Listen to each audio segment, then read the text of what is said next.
Mitologia Grega, de Junito de Souza Brandão. Capítulo 2: Mito, Rito e Religião. É necessário deixar bem claro, nesta tentativa de conceituar o mito, que o mesmo não tem a conotação usual de fábula, lenda, invenção, ficção, mas a acepção que lhe atribuíam e ainda atribuem às sociedades arcaicas, as impropriamente denominadas culturas primitivas, onde o mito é o relato de um acontecimento ocorrido no tempo primordial, mediante a intervenção de entes sobrenaturais.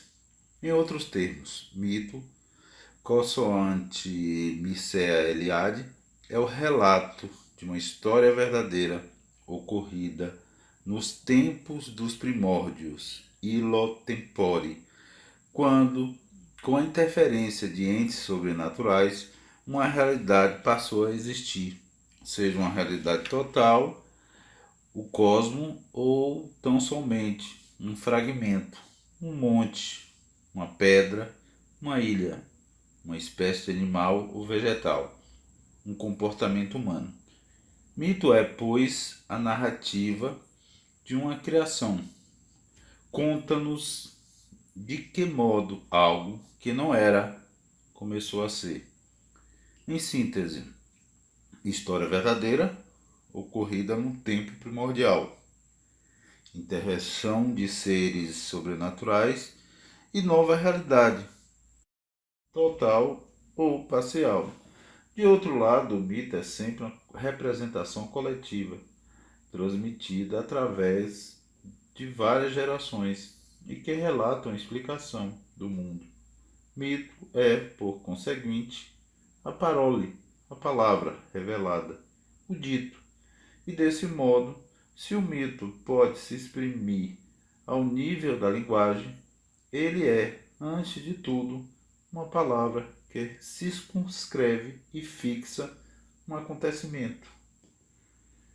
Maurice Lienhardt precisa ainda mais o conceito. Mito é sentido e vivido antes de ser inteligido e formulado. Mito é a palavra, a imagem, o gesto que circunscreve o acontecimento no coração do homem, emotivo como a criança, antes de fixar-se como narrativa. O mito expressa o mundo e a realidade humana, mas cuja essência é efetivamente uma representação coletiva que chegou até nós através de várias gerações e, na medida em que pretende explicar o mundo e o homem, isto é, a complexidade do real, o mito não pode ser lógico. Ao revés, é ilógico e irracional. Abre-se como uma janela a todos os ventos, presta-se a todas as interpretações. Decifrar o mito é, pois, decifrar-se. E, como afirma Roland Barthes, o mito não pode, consequentemente, ser um objeto, um conceito ou uma ideia. Ele é um modo de significação, uma forma. Assim, não se há de definir o mito pelo objeto de sua mensagem, mas pelo modo como a profere. É bem verdade que a sociedade industrial usa o mito como expressão de fantasia, de mentiras. Daí a mitomania. Mas não é este o sentido que odiernamente se lhe atribui. Mesmo Roland Barthes, aliás, procurou reduzir, embora significativamente, o conceito de mito, apresentando-o como qualquer forma substituível de uma verdade que esconda outra verdade. Talvez fosse mais exato defini-lo como uma verdade profunda de nossa mente. É que poucos se dão ao trabalho de verificar a verdade que existe no mito, buscando apenas a ilusão que o mesmo contém. Muitos veem no mito tão somente o significante, isto é, a parte concreta do signo é mista e além das aparências, e buscar-lhe o significado, quer dizer, a parte abstrata, o sentido profundo. Talvez se pudesse definir mito dentro do conceito de Carl Gustav Jung, como a conscientização dos arquétipos do inconsciente coletivo, quer dizer, um elo entre o consciente e o inconsciente coletivo, bem como as formas através das quais o inconsciente se manifesta. Compreende-se por inconsciente coletivo a herança das vivências das gerações anteriores. Desse modo, o inconsciente coletivo expressaria a identidade de todos os homens, seja qual for a época e o lugar onde tenham vivido. Arquétipo, do grego arquetipos, etimologicamente significa modelo primitivo, ideia inata. Como conteúdo do inconsciente coletivo, foi empregado pela primeira vez por Jung no mito. Esses conteúdos remontam a tradição cuja idade é impossível determinar. Pertence ao mundo passado, primitivo, cujas exigências espirituais são semelhantes às que se observam entre culturas primitivas ainda existentes. Normalmente, ou didaticamente, se distinguem dois tipos de imagem. Há imagens, incluídos os sonhos, de caráter pessoal, que remontam a experiências pessoais esquecidas ou reprimidas, que podem ser explicadas pela anamnese individual. B. Imagem, incluídos os sonhos, de caráter impessoal, que não podem ser incorporados à história individual, correspondem a certos elementos coletivos, são hereditárias. A palavra textual de Jung ilustra melhor o que se expôs. Os conteúdos do inconsciente pessoal são aquisições da existência individual, ao passo que os conteúdos do inconsciente coletivo são arquétipos que existem sempre e a priori. Embora se tenha que admitir a importância da tradição e da dispersão por migrações, casos há e muito numerosos em que essas imagens pressupõem uma camada psíquica coletiva, é o inconsciente coletivo. Mas como este não é verbal, quer dizer, não podendo o inconsciente se manifestar de forma conceitual verbal, ele o faz através de símbolos. Atente-se para a etimologia de símbolo, do grego símbalen. Lançar com, arremessar ao mesmo tempo, conjugar.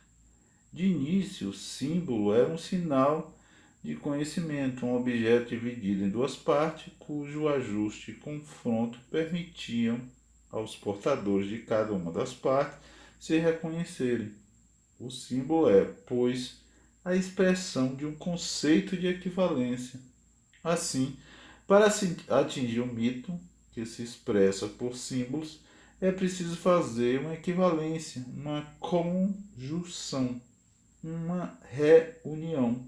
Porque se o signo é sempre menor do que o conceito que representa, o símbolo representa sempre mais do que seu significado evidente e imediato. Em síntese, os mitos são a linguagem imagística dos princípios, traduzem a origem de uma instituição, de um hábito, a lógica de uma gesta, a economia de um encontro. Na expressão de Goethe, os mitos são as relações permanentes da vida. Se o mito é, pois, uma representação coletiva, transmitida através de várias gerações e que relatam a explicação do mundo, então o que é mitologia? Se mitologema é a soma dos elementos antigos transmitidos pela tradição e mitema, as unidades constitutivas desses elementos, mitologia é o movimento desse material, algo de estável e mutável simultaneamente, sujeito, portanto, a transformações. Do ponto de vista etimológico, mitologia é o estudo dos mitos, concebidos como história verdadeira.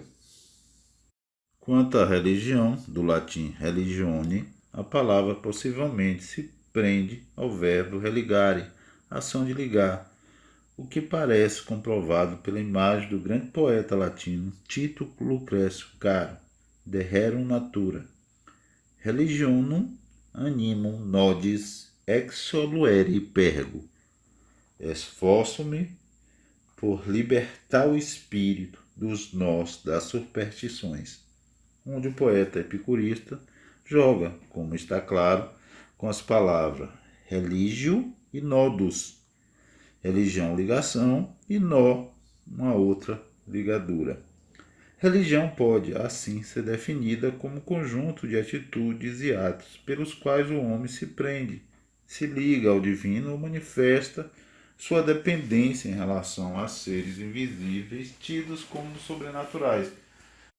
Tomando-se o vocábulo num sentido mais estrito, pode-se dizer que a religião para os antigos é a reatualização e a ritualização do mito.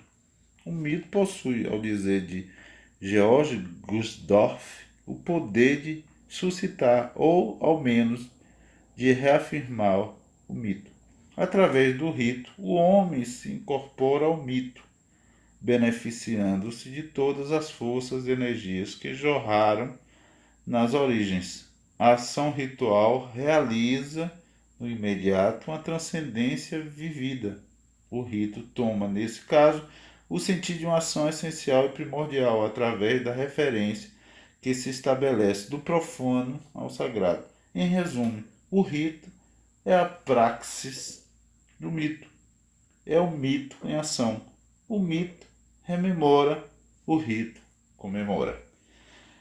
Rememorando os mitos, reatualizando-os, renovando-os por meio de certos rituais, o homem torna-se apto a repetir o que os deuses e os heróis fizeram nas origens, entre aspas, porque conhecer os mitos é aprender o segredo da origem das coisas. E o rito pelo qual se exprime o mito reatualiza aquilo que é ritualizado, recriação, queda, redenção. E conhecer a origem das coisas, de um objeto, de um nome, de um animal ou planta, equivale a adquirir sobre as mesmas um poder mágico, graças ao qual é possível dominá-las, multiplicá-las ou reproduzi-las à vontade. Esse retorno às origens, por meio do rito, é de suma importância, porque voltar às origens é readquirir as forças que jorraram nessas origens. Não é em vão que na Idade Média muitos cronistas começavam suas histórias com a origem do mundo. A finalidade era recuperar o tempo forte, o tempo primordial e as bênçãos que jorraram no illo tempore. Além do mais, o rito, reiterando o mito, aponta o caminho, oferece um modelo exemplar, colocando o homem na contemporaneidade do sagrado. É o que nos diz, com autoridade, Michel Eliade. Um objeto ou um ato não se tornam reais, a não ser na medida que repetem um arquétipo. Assim, a realidade se adquire exclusivamente pela repetição ou participação. Tudo que não possui um modelo exemplar é vazio de sentido, isto é, carece de realidade. O rito, que é o aspecto litúrgico do mito, transforma a palavra em verbo, sem o que ela é apenas lenda, o que deve ser lido e não mais proferido. A ideia de reiteração prende-se à ideia de tempo. O mundo transcendente dos deuses e heróis é religiosamente acessível e reatualizável, exatamente porque o homem das culturas primitivas não aceita a irreversibilidade do tempo. O rito abole o tempo profano e recupera o tempo sagrado do mito. É que, enquanto o tempo profano, cronológico, é linear, e por isso mesmo irreversível, pode-se, entre aspas, comemorar uma data histórica, mas não fazê-la voltar no tempo. O tempo mítico, ritualizado, é circular, voltando sempre sobre si mesmo. É precisamente essa reversibilidade que liberta o homem do peso do tempo morto, dando-lhe a segurança de que ele é capaz de abolir o passado, de recomeçar sua vida e recriar seu mundo. O profano é o tempo da vida, o sagrado, o tempo da eternidade. J. B. Barwell de Langenest tem uma página luminosa acerca da dicotomia do profano e do sagrado. Para o teólogo em pauta, o profano e o sagrado podem ser enfocados subjetiva e objetivamente. Ele diz: se considerarmos a experiência sensível como o elemento mais importante da atitude religiosa, a percepção do sagrado será valor determinante da vida profunda de um indivíduo ou de um grupo. Diante da divindade, a criatura só se pode sentir fraca, capaz, totalmente dependente. Esse sentimento se transforma em instrumento de compreensão, pois torna aquele que o vive capaz de descobrir, como que por instituição, o eterno no transitório, o infinito no finito, o absoluto através do relativo. O sagrado é, assim, o sentimento religioso que aflora. No entanto, também é possível ver no sagrado um modo de ser independente do observador, na medida em que o sobrenatural aflora através do natural. Não é mais o sentimento que cria o caráter sagrado, e sim o caráter sagrado pré-existente que provoca o sentimento. Desse ponto de vista, não há solução de continuidade entre a manifestação da divindade através de uma pedra, de uma árvore, de um animal ou de um homem consagrados. Nesse caso, nem a pedra, nem a árvore, nem o animal, nem o homem são sagrados, e sim aquilo que revelam. A hierofonia faz que o objeto se torne outra coisa, embora permaneça o mesmo. Um objeto ou uma pessoa não são apenas aquilo que se vê, são sempre sacramento, sinal sensível de outra coisa e por isso mesmo permitem o acesso ao sagrado e a comunhão com ele. Nada mais apropriado para encerrar esse capítulo que as palavras de Bronislav Malinowski, o grande estudioso dos costumes indígenas das Ilhas Trobriand, na Melanésia. Procura mostrar ao etnólogo que a consciência mítica, embora rejeitada no mundo moderno, ainda está viva e atuante nas civilizações denominadas primitivas. Diz ele: o mito, quando estudado ao vivo, não é uma explicação destinada a satisfazer a uma curiosidade científica, mas uma narrativa que faz reviver uma realidade primeira, que satisfaz a profundas necessidades religiosas, aspirações morais, a pressões e a imperativos de ordem social e mesmo a exigências práticas. Nas civilizações primitivas, o mito desempenha uma função indispensável. Ele exprime, exalta e codifica a crença, salvaguarda e impõe os princípios morais, garante a eficácia do ritual e oferece regras práticas para orientação do homem. O mito é um ingrediente vital da civilização humana. Longe de ser uma fabulação vã, ele é, ao contrário, uma realidade viva, à qual se recorre incessantemente. Não é absolutamente uma teoria abstrata ou uma fantasia artística, mas uma verdadeira codificação da religião primitiva e da sabedoria prática.